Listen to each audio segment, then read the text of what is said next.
हाँ जी बच्चों, तो अब हम ये वाले पार्ट में बड़े पॉलिनोमियल के लिए नेचर ऑफ रूट आइडेंटिफाई करने वाले हैं। कि बड़े का मतलब मैं अगर क्वाड्रेटिक के फॉर्म में 4 डिग्री 6 डिग्री 8 डिग्री ऐसे बड़े बड़े डिग्री के पॉलिनोमियल अगर हों तो उनका नेचर ऑफ रूट कैसे निकाला जाए। इन जनरल तो नहीं निकाल सकते, लेकिन हाँ इस चैप्टर में मैं क्वाड्रेटिक को लेकर कनेक्ट करके देखने जा रहा हूं कि कैसे निकाला जा सकता है। कुछ पर्टिकुलर केसेस में उनको टारगेट करते हैं।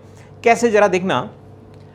मैंने पहले एक इक्वेशन लिख ली, मान लो a1x² plus b1x plus c1, एक क्वाड्रेटिक, और मैंने मल्टीप्लाई कर दिया एक और क्वाड्रेटिक को सिमिलरली, और चाहो तो और भी कर लो, लेकिन फिलहाल अभी मैं केवल 4 डिग्री, अगर इनको मल्टीप्लाई करो तो 4 डिग्री की इक्वेशन बनती है जिसमें 2 क्वाड्रेटिक इन्वॉल्व हैं। अभी जो हम बात बताने जा रहे हैं ये वैलिड है केवल और केवल ऐसे बड़े डिग्री के पॉलिनोमियल जो क्वाड्रेटिक के फॉर्म में लिखे जा सकते हैं। क्वाड्रेटिक का मल्टीपल में है कि 2 हैं या 3 क्वाड्रेटिक आ जाएं या 4 क्वाड्रेटिक आ जाएं, तो एनालिसिस कैसे की जाए ये वो देखने जा रहे हैं। और इन जनरल के लिए हम इस तरीके से नहीं कह सकते, फिर और भी दूसरी चीजें आ जाती हैं, वो इस चैप्टर से ही बाहर चली जाएंगी। फिलहाल देखना जरा, मान लिया मैंने ये वाली क्वाड्रेटिक का डी डिस्क्रिमिनेंट d1 और इसके लिए मैंने कह दिया d2। अब मैं d1 d2 को लेकर कुछ कंबाइंड एनालिसिस करते हुए धीरे धीरे करके आगे बढ़ेंगे और जो भी पॉसिबल वेरिएशन हो सकते हैं वो बनाते हैं। देखना जरा, पहली चीज, अगर मुझे 2 क्वाड्रेटिक हैं, कुछ चीजें पता है कुछ नहीं पता है, लेकिन इनडायरेक्ट इंफॉर्मेशन अगर d1 प्लस dt की मिल गई, d1 plus d2 combined form में अगर मुझे मिल गया कि ये ग्रेटर देन इक्वल टू 0 है, तो इसका मतलब क्या हुआ? इसका मतलब हुआ कि दोनों क्वांटिटी में से जरूर कोई एक क्वांटिटी पॉजिटिव होगी, ये ग्रेटर देन इक्वल टू 0 होगी। दूसरी वाली भी हो सकती है या नहीं भी हो सकती। यहां हम कहेंगे at least one of d1 d2 greater than equal to 0। कम से कम कोई एक d1 d2 पॉजिटिव या इक्वल टू 0 होगा, तभी ये इक्वेशन होगी, अदरवाइज नहीं होगी। हो सकता है दोनों ही हो जाएं। यानी इसका कंक्लूजन क्या मिला? जब कोई कम से कम एक d greater than equal to 0 है, मतलब दोनों में से कोई एक इक्वेशन के रियल रूट मिलेंगे, तो हम कह देंगे एटलीस्ट 2 रियल रूट्स। देखो बेटा, यहां पर हम ये नहीं कह सकते कि चारों रियल रूट आ जाएंगे, नहीं, लेकिन इतना कह पाएंगे कि कम से कम 2 रियल रूट तो जरूर होने वाले हैं। अगर अगली बात आ रही है, ये क्या है? अगर दोनों डी का सम मेरे को कहीं से मिल जाता है और ये पॉजिटिव आ जाता है, निगेटिव आ जाता है, सॉरी, इसका मतलब ये हुआ कि 2 नंबर का सम निगेटिव तभी होगा जबकि या तो दोनों नंबर निगेटिव हो या एक नंबर निगेटिव हो और अच्छा खासा निगेटिव हो, सच दैट दूसरे वाले को ओवरकम करके पूरा का पूरा निगेटिव बना ले। मतलब जो निगेटिव नंबर है उसका मैग्नीट्यूड ज्यादा हो, यानी कम से कम एक तो निगेटिव होना ही चाहिए। मतलब at least one of d1 d2 negative. इसका कंक्लूजन ये निकलता है, कम से कम दोनों में से एक निगेटिव होगा तभी जाकर ये इक्वेशन होल्ड करेगी, अदरवाइज नहीं। यानी कंक्लूजन क्या निकला? एटलीस्ट 2 इमेजिनरी रूट्स, कम से कम 2 इमेजिनरी, जो निगेटिव होगा उसके करस्पॉन्डिंग वाली क्वाड्रेटिक के इमेजिनरी 4 रूट में से 2 इमेजिनरी हो जाएंगे। ठीक, अगर मेरे को सम मिलता है और फिर कंक्लूड करना होगा तो इस तरीके से कर सकते हैं। कभी कभी हमें सम नहीं पता चलता, कभी कभी हमें प्रोडक्ट पता चल जाता है। अगर प्रोडक्ट पॉजिटिव हो गया, दोनों के डी देखे हमने, कुछ इस तरीके के कॉम्बिनेशन बना कि उनका प्रोडक्ट पॉजिटिव आ रहा है, तो इसका क्या मतलब निकालेंगे? अरे भैया, दोनों के डी का प्रोडक्ट पॉजिटिव है, यानी दोनों पॉजिटिव होंगे या दोनों निगेटिव होंगे।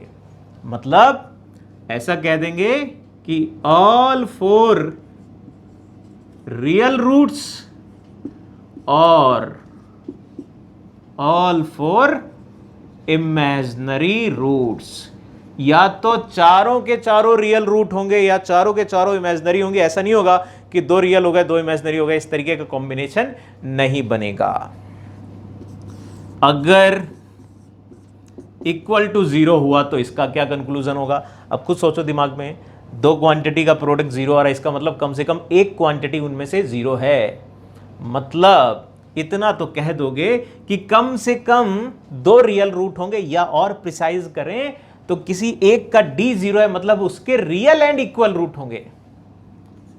At least 1 pair of real and equal root, एक पेयर मिलेगा रियल इक्वल रूट का, बाकी दूसरे का पता नहीं, हो सकता है दूसरा दोनों क्वांटिटी 0 हो, या दूसरी वाली निगेटिव हो, दूसरी वाली पॉजिटिव हो, पता नहीं, लेकिन एक का तो पता है कि कम से कम वो 0 होगी, एक तो रियल बनेगा। फिर D1 D2 निगेटिव, इसका क्या कंक्लूजन?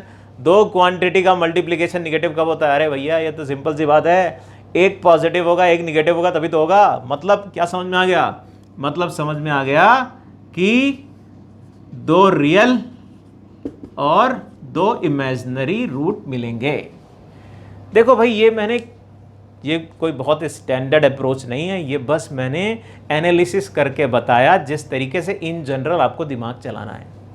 अभी यहाँ पर 2 की बजाय 3 क्वाड्रेटिक आ जाएं, 4 आ जाएं, 5 आ जाएं, तब भी इसी तरीके से सोचना है कि उनके डी को मिलाकर कुछ मिल रहा है क्या। अब जरूरी नहीं कि मेरे को डी एडिशन या मल्टीप्लिकेशन ही मिले, फिर भी मुझे कुछ ऐसी चीज सवाल में मिल सकती है जिससे मैं पता कर सकता हूं कि एक डी पॉजिटिव है या एक डी निगेटिव है, या कम से कम एक डी पॉजिटिव है या कुछ भी, क्योंकि वहां अननोन क्वांटिटीज आ रही होंगी। उन अननोन क्वांटिटीज को ऑब्जर्व करके डी में कुछ ऑब्जर्व करना होगा कि ये वाला डी पॉजिटिव है कि ये वाला डी पॉजिटिव है, या 2 डी आए तो उनके अंदर कुछ वेरिएशंस ए बी सी के आ रहे थे, इस तरीके के कॉम्बिनेशन आ रहे थे कि उनको देखकर हमको समझ में आ रहा है कि भैया अगर ये पॉजिटिव हुआ तो ये निगेटिव हो जाएगा, और ये पॉजिटिव हुआ तो ये निगेटिव हो जाएगा। मतलब दोनों में से एक पॉजिटिव है एक निगेटिव है, या कम से कम एक पॉजिटिव होगा। तो वो चीजें अब सवाल के जरिए ही जानेंगे। ये तो मैंने एक ओवरलुक दिया कि अप्रोच क्या होनी चाहिए, एनालिसिस किस तरीके से होनी चाहिए, आगे सवालों में जानेंगे। तो 1-2 सवाल लेते हैं, जरा देखते हैं। लाओ भाई देखना जरा, एक और सवाल मैंने लिया। यहाँ पर एक सवाल लिया है जिसमें 2 क्वाड्रेटिक हैं और a इंटू सी 0 नहीं होना चाहिए। मैंने आपसे पूछा है बताइए कि ये जो 4 डिग्री की इक्वेशन लिखी है इसका नेचर ऑफ रूट क्या होगा, किस तरीके से एनालिसिस करी जाए। तो कुछ बातें तो एक्सप्लेन करी, अभी उन्हीं चीज़ों को लेकर आगे बढ़ते हैं, देखते हैं कुछ अगर नहीं भी होगा तो कुछ और भी करा जाएगा। पहले वाले का d देखते हैं तो b² - 4ac आया। दूसरे वाले का d देखते हैं तो d² + 4ac आया। अच्छा, तो फिर अब अगर d1 + d2 कर दो भैया जी, b² + d² आ गया। अरे वाह, अरे वाह भाई वाह, ये तो पॉजिटिव हो गया। इसका मतलब क्या हुआ? कम से कम 2d का सम पॉजिटिव, मतलब उन 2 नंबर में से कोई एक नंबर पॉजिटिव होगा, और जो नंबर पॉजिटिव होगा उसके करस्पॉन्डिंग जो रूट मिल रहा होगा वो हमारे रियल हो जाएंगे। मतलब एटलीस्ट 2 रियल रूट्स, ऐसे करके बोल देंगे, ठीक। लेकिन यही एनालिसिस खराब हो जाती, खराब हो जाती यही वाली एनालिसिस अगर थोड़ा सा मैं चेंज करता। जरा समझना क्या चेंज करता। मान लो मैंने यहां पर लिख दिया 2 और फिर मैंने कहा अब बताओ, ये सवाल बदल गया। नीला वाला सवाल क्या? b² - 8ac, और दूसरा आएगा d² + 4ac। अब हर जगह एक ही अप्रोच चले ऐसा होता नहीं है कि तुमको भैया एक ही हथियार मिल गया है तो उसी हथियार से लड़ाई करते रहो और सोचो कि जंग जीत जाओगे। ऐसा होगा नहीं। कई बार तलवार चलानी पड़ती है, कई बार दूर से ही बंदूक चलानी पड़ती है, कई बार गोला फेंकना पड़ता है। तो अलग अलग हथियार लगाने पड़ते हैं लड़ाई जीतने के लिए। तो यहाँ पर भी ऐसा ही कुछ है कि भैया अब अगर यहाँ पर d1 + d2 कर दिया तो तुम्हारा कुछ भला होगा नहीं, तुम्हें पता नहीं चलेगा। अगर तुमने d1 + d2 किया तो b² + d² - 4ac आएगा, और ये नहीं बता रहा कि ये पॉजिटिव की निगेटिव क्या है, ये समझ में नहीं आ रहा है। तो अब एनालिसिस बदली हमने। क्या एनालिसिस बदली? अब अगर देखो तो सब कुछ तो ठीक ठाक है, एक जगह ac है, यहां पर भी ac आ रहा है। अब ac सेम क्वांटिटी आ रही है, बीच में प्लस है माइनस है। मैं 2 ही पॉसिबिलिटी बना सकता हूं। क्या? या तो AC पॉजिटिव होगा या तो AC निगेटिव होगा, जीरो तो हो नहीं सकता, सवाल में ही बोल दिया है। अगर AC पॉजिटिव हुआ तो बेटा D2 तो पॉजिटिव होगा ही होगा हर हाल में। D1 का पता नहीं, हो भी सकता है, D1 पॉजिटिव हो भी सकता है, लेकिन D2 पॉजिटिव होगा कंफर्म। अगर AC निगेटिव हुआ तो ये निगेटिव और एक निगेटिव लगाए तो ये पॉजिटिव हो जाएगा, वो वाले का पता नहीं तो D1 पॉजिटिव हो जाएगा। मतलब अगर मैंने 2 लगा भी दिया तब भी दो कंडीशन को इस बार एनालिसिस अलग तरीके से किया। क्या कोई क्वांटिटी अंदर थी, उसी को देख लिया भैया वो पॉजिटिव बन रही या निगेटिव बनेगी, तो पॉजिटिव बनेगी तब भी कोई एक बना देगा पॉजिटिव, निगेटिव बनेगी तब भी कोई एक बना देगा। इनसे भी कंक्लूजन सवाल बदलने के बाद भी मैं कहूंगा कि कम से कम एक डी तो पॉजिटिव आ ही रहा है, यानी कि एटलीस्ट 2 रियल रूट बनेंगे। ठीक, मेरे ख्याल से बात समझ में आई होगी। तो एक और सवाल लेते हैं। लाओ भैया एक और देखना जरा, एक और सवाल लिया, क्या है तो क्वाड्रेटिक फिर से मल्टीप्लाई है, एक एडिशनल कंडीशन कुछ अलग से लगा दी है, और फिर मैंने बोला इसका नेचर ऑफ रूट बताओ, इसके जो 4 डिग्री की इक्वेशन है इसके रूट कैसे होंगे। तो फिर भाई क्या, D1 लिया p² - 4q, D2 लिया r² - 4s। D1 D2 लेने के बाद अब इनका क्या करें पता नहीं, कुछ भी करो, कोई बात बनाओ, कैसे बनाएं। इनको मल्टीप्लाई करेंगे कुछ नहीं होगा, इनको अगर ऐड करेंगे, अरे ऐड करो ऐड, तो क्या बनेगा बेटा जी। ऐड करने के बाद q + s उधर भी आ रहा है, देखो आ रहा है कि नहीं। तो ये तो कुछ जानकारी दे रहा था कि यहां माइनस का 2pr बन जाएगा। कितना अच्छा बन गया बेटा, ये तो p - r का होल स्क्वायर बन गया ग्रेटर देन इक्वल टू 0। वाह, यानी क्या कह दोगे, कह ये दोगे कि अगर दो क्वांटिटी का सम पॉजिटिव है या इक्वल टू 0 भी है तो कम से कम उनमें से कोई एक क्वांटिटी तो पॉजिटिव या ग्रेटर देन इक्वल टू 0 होगी, मतलब उन दोनों में से कोई एक के रियल रूट होंगे। तो फिर से एटलीस्ट 2 रियल रूट्स आ जाएंगे। ठीक है भाई, बात समझ में आई, अप्रोच क्या चल रही है। एक और लेते हैं, लाओ भैया एक और देखना जरा। ये इस बार तो मैंने 6 डिग्री का पॉलिनोमियल 3 क्वाड्रेटिक डाल दिए हैं, और फिर मैंने कहा एनालिसिस करनी है, ABCD जो भी है रियल नंबर है, तब भी टेंशन नहीं लेनी है। मैंने बताया था कितने भी हों अप्रोच वैसे ही चलेगी। मैंने तो वहाँ वो जनरल कॉन्सेप्ट नहीं, वो तो अप्रोच डेवलप करी है मैंने। अब जरा यहाँ पर देखो D क्या है, इसके लिए a² - का 16 b, D2 क्या है c² + 4b, D3 क्या है d² + 4b। क्या करें, क्या करा जाए।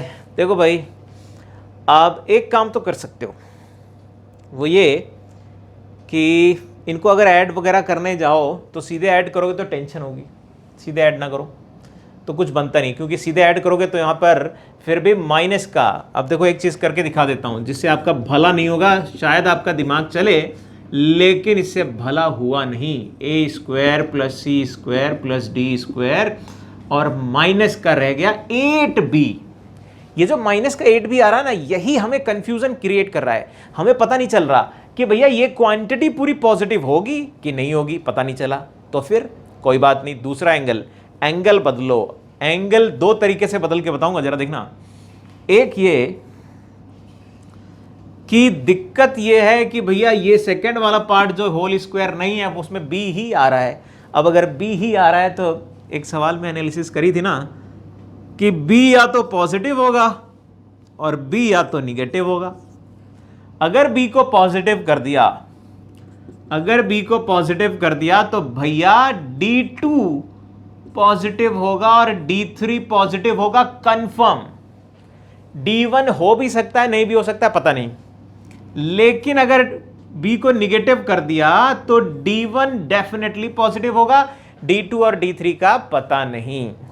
मतलब हुआ क्या, हर कंडीशन में कम से कम एक डी तो पॉजिटिव आ रहा है, यानी हम क्या कहेंगे, एट लीस्ट 2 रियल रूट्स, कम से कम 2 रियल रूट्स बनेंगे।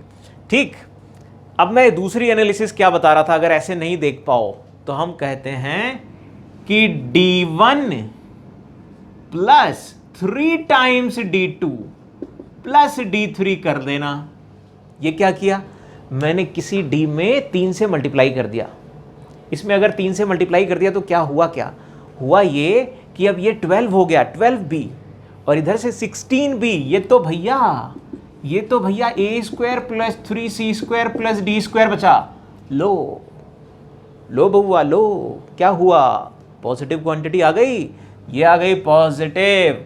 और अब 3 नंबर का सम पॉजिटिव कब हो सकता है, 3 नंबर का सम पॉजिटिव हो सकता है जबकि तीनों में से कम कोई एक पॉजिटिव हो सकता है, तीनों पॉजिटिव हो सकता है 2 पॉजिटिव हो, लेकिन ऐसा कभी नहीं हो सकता कि तीनों निगेटिव हो जाएं, ऐसा कभी नहीं हो पाएगा, या तीनों 0 हो जाएं, ऐसा नहीं हो पाएगा। कम से कम आपका एक पॉजिटिव होना चाहिए, और कम से कम एक डी पॉजिटिव, मतलब उसके करस्पॉन्डिंग रियल रूट मिल जाएंगे, 2 रियल रूट कम से कम मिलेंगे।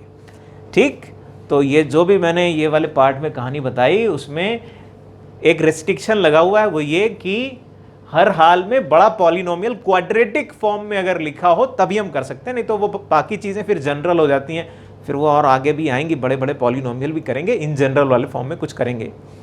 ठीक, तो ये कुछ कहानी थी। अब अगले वाले पार्ट में क्वाड्रेटिक की जान आ रही है, क्वाड्रेटिक की जान, ग्राफिकल अप्रोच, ग्राफ कैसे बनाते हैं, और ग्राफिकल एनालिसिस, जिसको ग्राफिकल एनालिसिस खोपड़ी में बहुत अच्छे से चली गई ना क्वाड्रेटिक की, तो फिर वो क्वाड्रेटिक में बिल्कुल नाचता है, झूमने लगता है, मज़ा आता है, आनंद तभी आता है। तो अगली वाली बात इन सब से कहीं ज़्यादा ज़रूरी आ रही है, देखो ज़रा उसे।